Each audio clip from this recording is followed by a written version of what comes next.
ان کو مل گیا، یہ اعزاز بھی ہماری عدالتوں کو ہے۔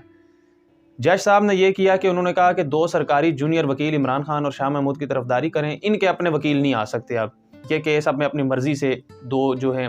عمران خان نے بائیکاٹ کر دیا، شاہ محمود نے بائیکاٹ کر دیا۔ انہوں نے کہا کہ ہم تو کیس آگے لے کے نہیں چل رہے، کیونکہ ہمارے تو وکیل ہی نہیں آپ نے بلائے، تو ہماری تو طرفداری وہ کریں گے جو سزائے موت مانگ رہے ہیں۔ یعنی سرکاری وکیل جو یہ پورا سسٹم ہے وہ سزائے موت مانگ رہا ہے، تو وہ آپ طرفداری پہ آپ نے جونیئر وکیلوں کو بلا دیا ہے۔ بہرحال جج صاحب بضد ہوئے، اور یہ کورٹ کے اندر کی خبریں کہ جج صاحب نے کیس کو آگے کنٹینیو کیا، اور شاہ محمود کو مخاطب ہو کے کہتے ہیں کہ آپ کو پتہ تھا کہ یہ سائفر والا معاملہ ہے اور آپ نے سیاسی طور پر استعمال کیا اور یہ جو لہرایا تھا۔ شاہ محمود نے کہا کہ ہم تو کیس کا بائیکاٹ کر رہے ہیں۔ پھر شاہ محمود قریشی کو جج صاحب مخاطب کر کے کہتے ہیں یہاں آپ مجھے دیکھیں ذرا، میں آپ دونوں کو 10 سال کی سزا سناتا ہوں۔ اور انہوں نے لیٹر لکھا اور جو پرچہ لکھا، اور وہ ودن سیکنڈز ناظرین اکرام عدالت سے چلے گئے اور وہ بھاگ گئے۔ شاہ محمود اور عمران خان صاحب عدالت میں ہی بیٹھے رہے۔ عمران خان مسکراتے رہے، صحافیوں سے انہوں نے باتیں کی، انہوں نے کہا کہ مجھے ساری چیزیں ایکسپیکٹڈ تھی، میں اور مضبوط ہو جاؤں گا۔ اور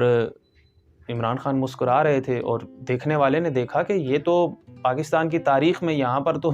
نااہل کرنے پہ ان کے رونگٹے کھڑے ہو جاتے تھے اور یہ پریشان ہوتے تھے اور رونا ان کا بند نہیں ہوتا تھا عدالتوں میں۔ اور عمران خان ایسا بندہ ہے جس کو سزائے موت کی اپیلیں ہیں اس کے کیس میں، اور ابھی بھی اس کی تلوار اس کے سر پر لٹک رہی ہے،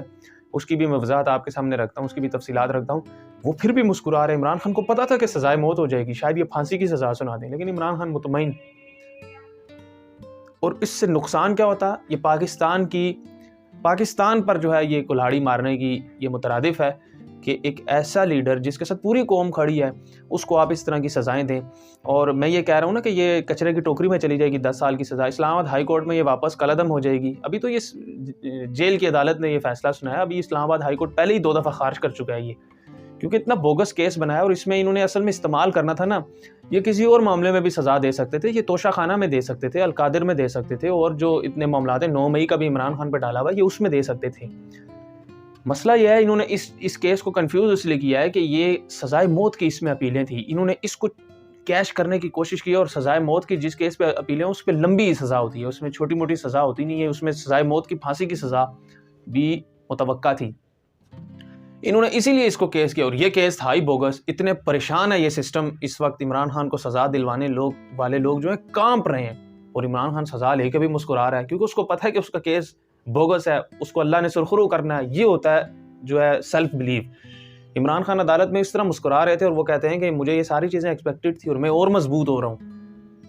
تو یہ ساری چیزیں جو ہیں وہ عمران خان کی ریجیکٹ ہو جائیں گی، یہ سزا ریجیکٹ ہو جائے گی اسلام آباد ہائی کورٹ سے، نہیں تو سپریم کورٹ سے، کیونکہ یہ کیس چل نہیں سکتا آگے۔ یہ تو ابھی آف کیمرہ انہوں نے کر دیا، سپریم کورٹ میں تو قاضی صاحب نے کیمرے آن کروائے ہوتے ہیں، جو میجر کیسز ہیں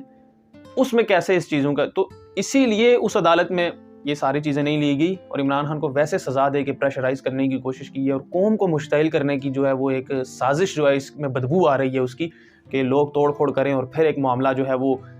9 مئی والے طرز پہ اٹھایا جائے اور الیکشن کو ملتوی کیا جائے، کیونکہ یہ اپنی شکست اپنی آنکھوں کے سامنے دیکھ رہے ہیں، اور وہ مراد سعید والی بات کے بادشاہ جو ہے وہ غرق ہوتے ہوئے اپنے آپ کو دیکھ رہا ہے، اور اس کی خدائی جو ہے وہ جاتی ہوئی اس کو نظر آ رہی ہے، اور اس کو اس چیز کا جو خوف ہے وہ موت کا تصور اس کو ہو رہا ہے اس چیز کو سوچ کے۔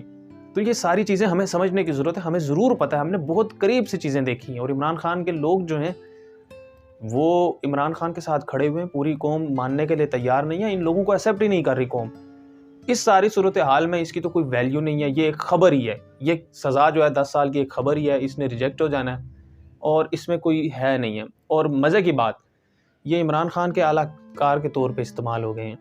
یہ سزا انہوں نے دی ہے لوگوں کو تو اتنی ٹیکنیکل چیزیں نہیں پتا کہ اس کی اتنی ویلیو نہیں ہے، لیکن لوگوں کو تو سزا جو ہے وہ بڑی وزنی لگ رہی ہے، اور سزا ہوتی ہے سنائی جانے والی، کسی بھی عدالت کی ہو۔ لوگ جو ہے وہ عمران خان کے لوگوں کو جتوائیں گے، اور وہ اب ضد کے طور پہ نکلیں گے، اور جب 2-3 کروڑ لوگ ملک میں نکلا ہوگا اس دن اور اس طرح کی چیزیں ہونا اور اس دن کنٹرول کرنا بڑا چیلنج ہے، یہ بہت بڑا پورے سسٹم کے لیے چیلنج ہے۔ اور سسٹم جو ہے اگر اس کی یہی مرضی ہے کہ وہ پاکستان پر وار کرے اور اپنے آپ پاؤں پر، اور ایکچولی پاکستان پر خود وہ کلاڑی مارے، تو ان کی پھر مرضی ہے، کیونکہ حالات جو ہمیں نظر آ رہے ہیں وہ اتنے آسان نہیں ہیں۔ جتنا یہ لوگ سمجھ کے بیٹھے ہوئے ہیں۔ اپنا بہت سارا خیال رکھیے گا، مجھے اجازت دیجیے گا، اللہ حافظ۔